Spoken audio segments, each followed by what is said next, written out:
So welcome everyone. आज के session में हम कवर करेंगे अलजेब्रा। अलजेब्रा में यार कि पूरा तो मैं आपको समझा नहीं पाऊंगा एक क्लास में कि क्या यूज करना है, कैसे यूज करना है ना।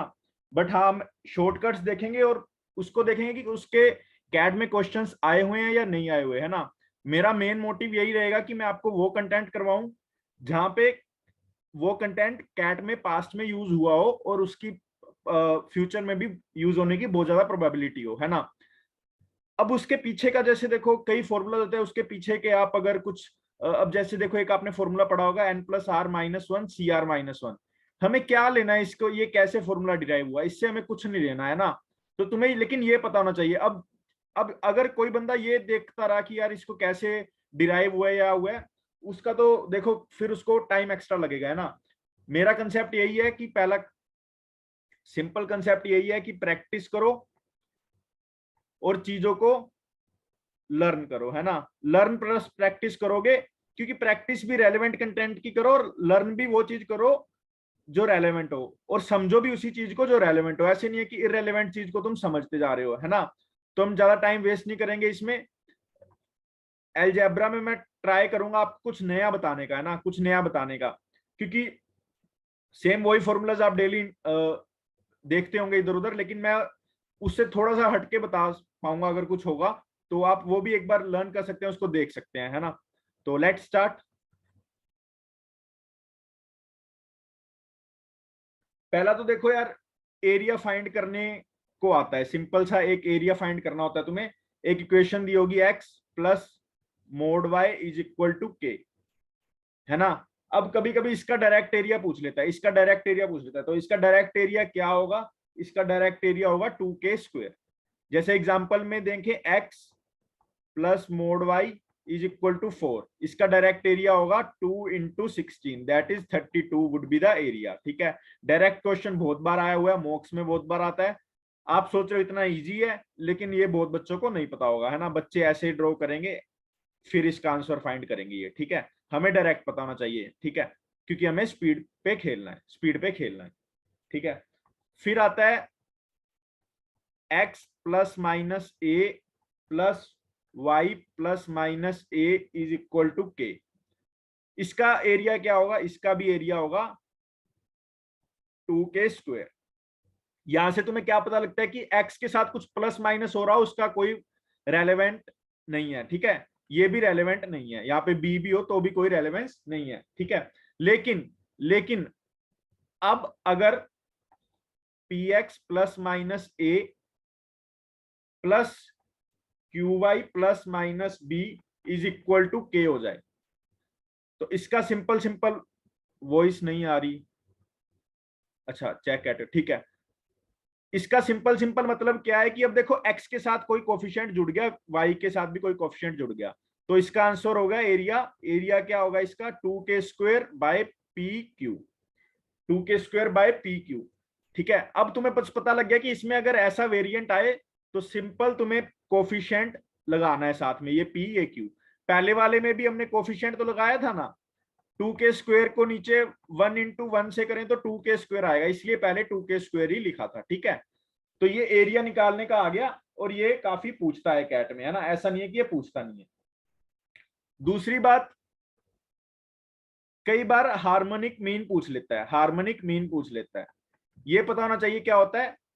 ये होता है n by sum of reciprocals, n by sum of reciprocals.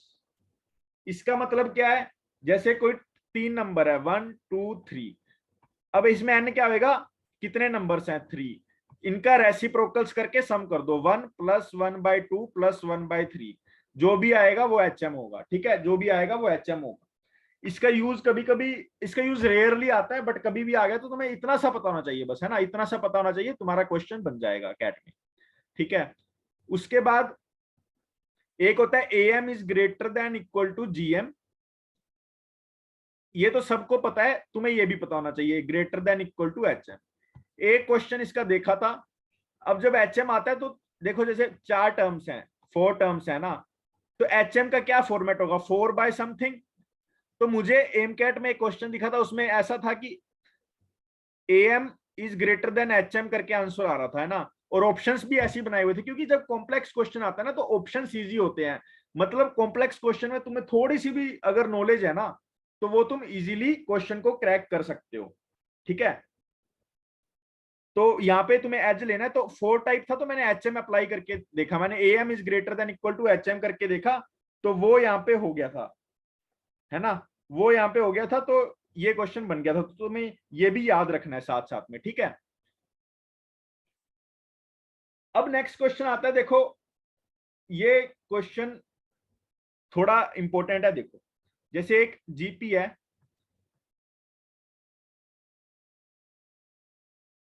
एक जीपी है, उसमें 2 4 6 नहीं 2 4 8 16 32 64 ऐसे चल रही है। इसमें अभी तक टर्म्स क्या है 6, एक टर्म्स और 128, तो ये 7 टर्म्स है ना।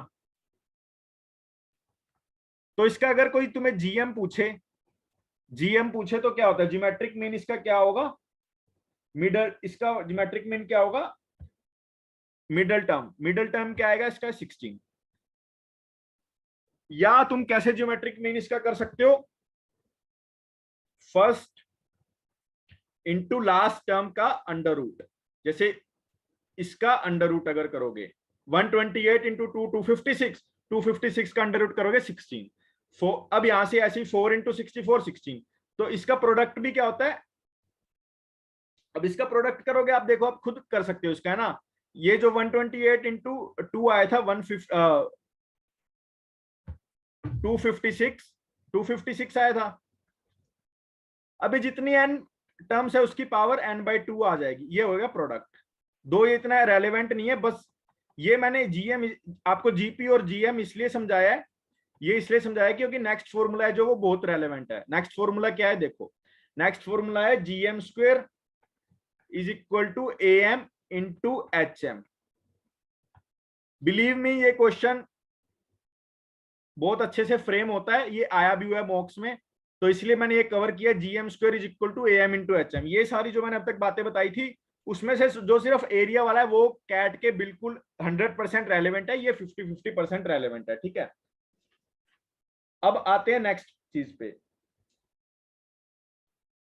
नेक्स्ट चीज पहले बिल्कुल बेसिक से चलेंगे हम, A M is greater than equal to G M, तो सभी को पता होगा, है ना, ये चीज तो सभी को पता होगी। यहाँ पे A M is greater than equal to G M, है ना। रिकॉर्डिंग ऑन है ना, हाँ रिकॉर्डिंग ऑन।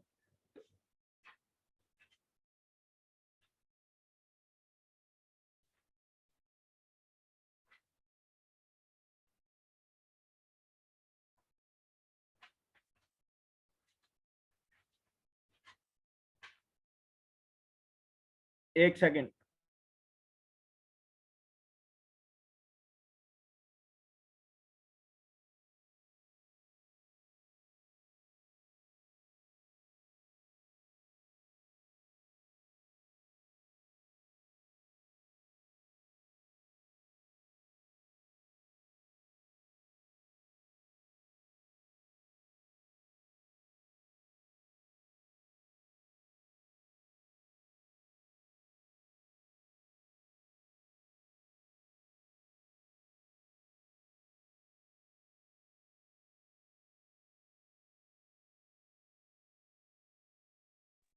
तो A M is greater than equal to G M, जैसे क्वेश्चन आता है, मान लो जैसे एक्स और वाई, इसमें पहली बात तो पॉजिटिव रियल होने चाहिए, है ना, x y positive real, x y मतलब कोई भी दो नंबर्स में जब आप लगाओगे दोनों पॉजिटिव होने चाहिए और दोनों रियल होने चाहिए। अब बच्चे पता है कैसे लगाते हैं, जैसे A plus B divided by 2 A B root, इसमें कोई प्रॉब्लम नहीं है, ये एकदम सही है, अप्रोच एकदम सही है, आपका आंसर भी बहुत सही आएगा इसमें, है ना, इसमें कोई आपको प्रॉब्लम ही नहीं है। बट एक मेरी जो मैं अप्लाई करता हूं, जो मैं एक आपको डिफरेंट अप्रोच बताना चाह रहा हूं, वो एक अप्रोच ऐसी है, एक सेकंड मुझे एग्जांपल ढूंढने दो, मैं एग्जांपल के साथ बता रहा हूं।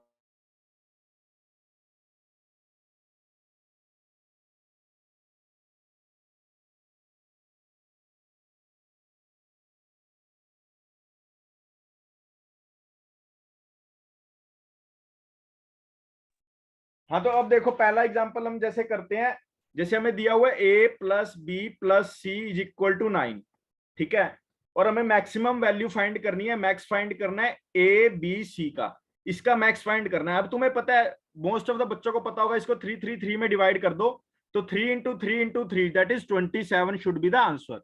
बट जो मैं आपको बताना चाह रहा हूं आप एक बार वो समझिए, एक बार आपको वो समझ आ गई ना चीज, बस एक बार, उसके बाद आपके लिए क्वेश्चन कुछ भी नहीं रहेगा। देखो पहले मैं जो सम पे जाऊंगा, पहले फर्स्ट स्टेप क्या है, मैं सम पे जाऊंगा।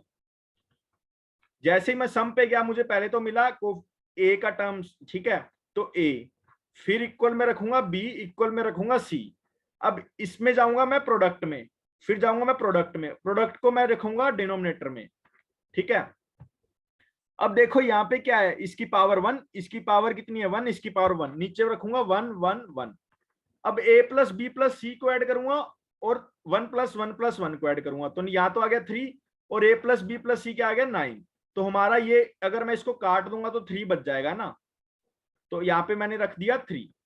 तो यहां से मेरा क्या आ गया, अब देखो यहाँ पे क्या आ रहा है, ए कितना आ रहा है 3, बी आ रहा है 3, सी आ रहा है 3, तो इसको यहाँ पुट करोगे तो 3 इंटू 3 इंटू 3। तो अब ये तो तुम्हें लगेगा काफी टाइम कंज्यूमिंग है ना, टाइम कंज्यूमिंग लग रहा है, लेकिन अभी नेक्स्ट क्वेश्चन दिखाता हूं मैं आपको, उसमें आप देखना कि यही तरीका कितना आपको इजी वे कर देगा, क्योंकि मॉक्स में यार आपको टाइम वेस्ट नहीं करना है ना, एक इजी वे आपको बस एक पता हो जो यूनिवर्सली एप्लीकेबल हो, है ना। अब जैसे नेक्स्ट क्वेश्चन देखो, A plus 3b plus 5c is equal to 10, ये हमारा एक क्वेश्चन है। अब हमें मैक्स वैल्यू फाइंड करनी है, max of a square b cube and c5। अब इसकी मैक्स वैल्यू फाइंड करनी है, इसका सिंपल तरीका वही लगाएंगे, पहले तो जैसे इक्वल लगा लो, ए यहां से क्या आएगा 3b, यहां से क्या आएगा 5c।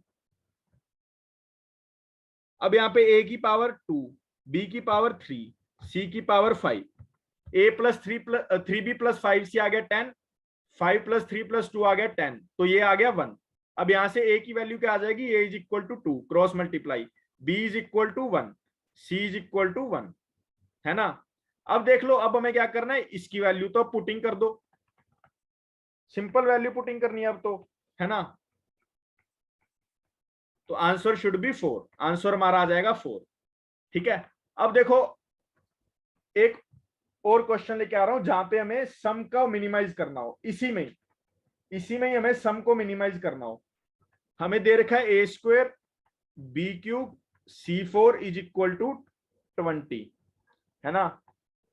सम को हमेशा मिनिमाइज करना होता है ना, minimum of 2a plus 3b plus 4c, ठीक है।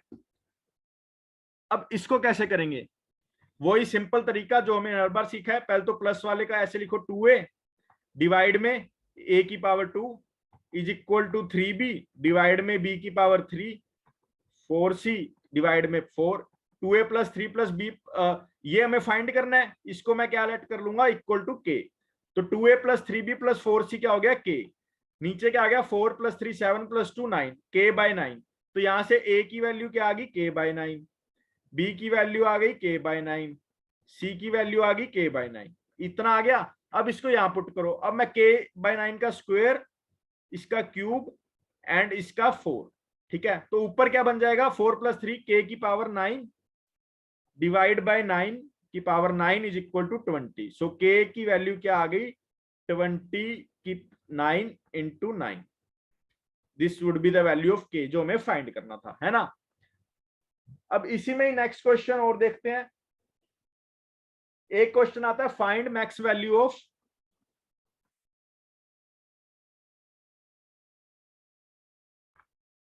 अरे यार ये तो 10 मिनट्स में एंड दिखा रहा है, मैक्स वैल्यू ऑफ, ठीक है हम यूट्यूब लाइव करेंगे इसके बाद, है ना, अगर ये रुक गया तो। Maximum value of 7 minus x 4 multiply by 2 plus x की पावर 5, और हमें दिया हुआ है x lies between 7 minus 2 to 7, ये हमारा एक्स लाइज है। अब इसको आप एक बार ट्राई करो ये क्वेश्चन, ठीक है, आप इसको एक बार ट्राई करना क्वेश्चन, फिर मैं बताता हूं आपको ये कैसे होगा। अब मैं 7 देखो, ये इसको पॉजिटिव होना चाहिए, इसको पॉजिटिव, तभी एएमजीएम लगेगा। पहले इसको पॉजिटिव के लिए क्या होगा 7 minus x greater than 0, that is x should be less than 7, तो ये तो है हमारे पास। मतलब क्या हिंट मिल गया कि क्वेश्चन एएमजीएम अप्लाई करवाना चाह रहा है, ठीक है। तो ये तो मैं पता लग गया। अब देखो 2 नंबर्स का, ये नंबर को मैं पूरे को क्या लेट कर लूंगा, A4, इसको कर लूंगा B5। तो इसकी मैक्स वैल्यू हमें फाइंड करनी है प्रोडक्ट की, ठीक है, इसकी मैक्स वैल्यू फाइंड करनी है प्रोडक्ट की। अब इसको कैसे करेंगे, हम इन दोनों का सम चाहिए होगा, क्योंकि अगर कुछ फाइंड करना है कुछ दिया होना चाहिए। ए प्लस बी का सम क्या है, देखो आप, ए प्लस बी का सम। अब तुम्हें लग रहा होगा कि इसका सम दिया नहीं, देखो 2 + x 7 - x 7 + 2 9, तो ए प्लस बी का सम क्या है 9। अब वही फॉर्मूला अप्लाई करना है, ए इधर रखो नीचे पावर, यहाँ पे बी फिर 5 is equal to a plus b 9/9। तो ए की वैल्यू आ गई 1, बी की वैल्यू आ गई 1, सॉरी ए की वैल्यू आ गई 4, बी की वैल्यू आ गई 5। तो 4 की पावर 4 इंटू 5 की power 5 should be our answer, this should be our answer, ठीक है। तो एक ये अच्छा क्वेश्चन था इसमें। अब देखते हैं नेक्स्ट क्वेश्चन, नेक्स्ट कंसेप्ट देख लेते हैं। नेक्स्ट कंसेप्ट बेसिकली वो आता है कि जैसे ये काफी बेसिक कंसेप्ट है, x - 1 x - 2 x - 3 greater than 0। इसके सॉल्यूशंस फाइंड करने होते हैं। देखो अब इसको पहले मैं 1 2 3 को लोकेट करूंगा, 1 2 3। जब ग्रेटर देन 0 का साइन हो तो जो बिल्कुल राइट में होता है हम वहां से स्टार्ट करेंगे और अल्टरनेट चूज करते जाएंगे, ठीक है। जब ग्रेटर देन का साइन हो, जो बिल्कुल राइट में होता है हम उससे स्टार्ट करेंगे, उसको चूज करेंगे और अल्टरनेट को चूज करेंगे। बिल्कुल राइट में कौन सा, ये तो ये रेंज हमारी चूज हो गई, ठीक है, ये वाली रेंज हमारी चूज हो गई। अल्टरनेट क्या है इसका, ये छोड़ के ये वाला, तो ये वाली चूज हो गई। मतलब हमारे सॉल्यूशंस क्या आएगा, 1, 2 यूनियन 3, इनफाइनाइट, ठीक है। अब देखो इसी में एक और क्वेश्चन, इसी में एक और क्वेश्चन देख लेते हैं। अगर इसको लेस देन 0 आ जाता ना, ये लेस देन 0 आ जाता, तो वही नंबर सिस्टम पे तो लोकेट करना ही है 1 2 3। अब इसमें ग्रेटर देन 0 में फोरमोस्ट राइट से सिलेक्ट करते थे, इसमें फोरमोस्ट राइट वाला छोड़ के जो नेक्स्ट आएगा उसको सिलेक्ट करना है। इसको सिलेक्ट नहीं करना, मतलब इसको सिलेक्ट करना है। फिर अल्टरनेट वाली कहानी तो चलती रहेगी। अब इसका अल्टरनेट तो यहाँ पे तो कुछ नहीं है, इसका अल्टरनेट यहाँ पे ये है। तो our solution would be x belongs to -∞ to -1 to 1 union 2 2 3, ठीक है। और अगर यहाँ पे इक्वल का साइन हो जाता तो यहाँ पे ये वाला, यहाँ पे तो यही रहता, यहाँ पे ये हो जाता, यहाँ पे ये हो जाता, मतलब 2 और 3 इंक्लूसिव हो जाते हैं ना। तो इतना आपने देख लिया, ये तो काफी बेसिक था। अब आ जाओ लॉग पे। लॉग पे क्वेश्चन आता है बिल्कुल इजी, लेकिन बिल्कुल इजी क्वेश्चन आएगा, थोड़ा बहुत उसको छेड़छाड़ क्वेश्चन करके एग्जामिनर आपको दे देगा, है ना। तो जैसे लॉग ए बी की प्रॉपर्टी समझो,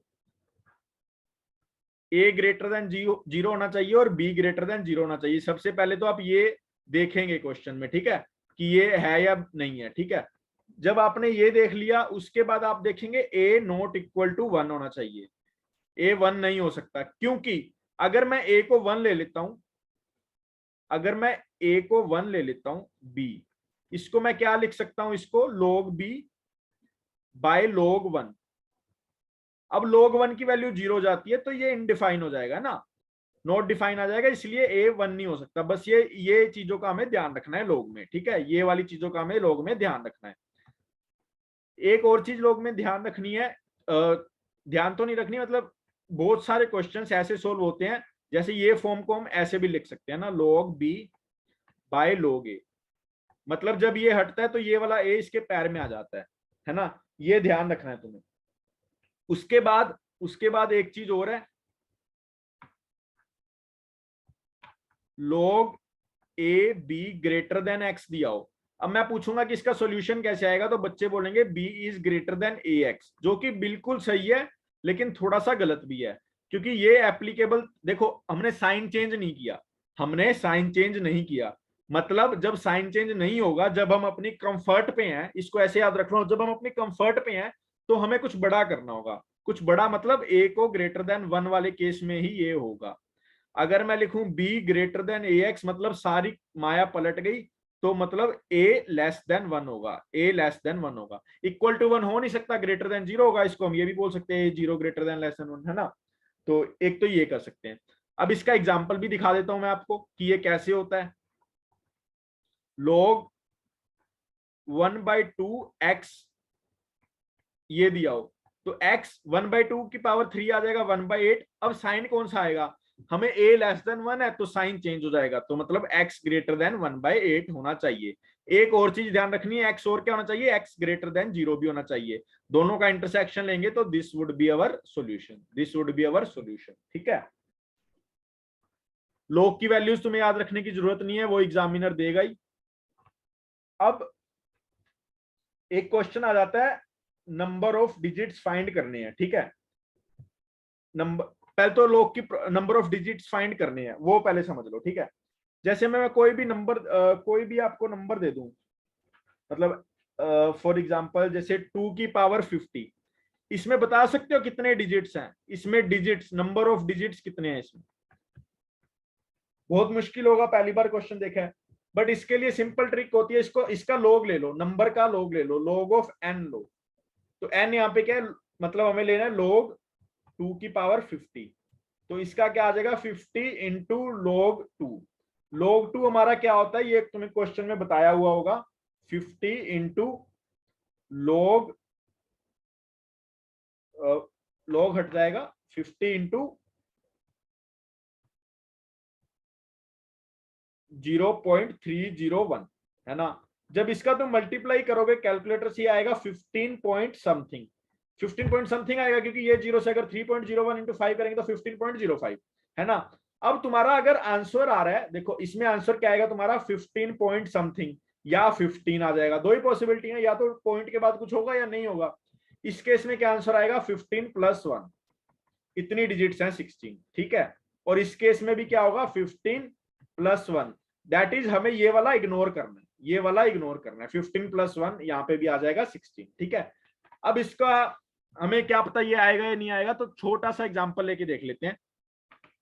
मैं आपको बोलूं 10 में कितनी डिजिट्स हैं, 10 में कितनी डिजिट्स हैं, आप बोलेंगे 2 डिजिट्स हैं, बिल्कुल सही। इसको इससे करके देखते हैं, इसका log का मैं 10 लूंगा, क्या आ जाएगा log 10 क्या आएगा, बेस 10 नहीं होता है, तो 10 की पावर 1 10, तो मतलब इसका आंसर 1। लेकिन अभी बताया था मैंने +1 भी करना है ना, +1 भी करना है, तो 1 + 1 दैट इज 2।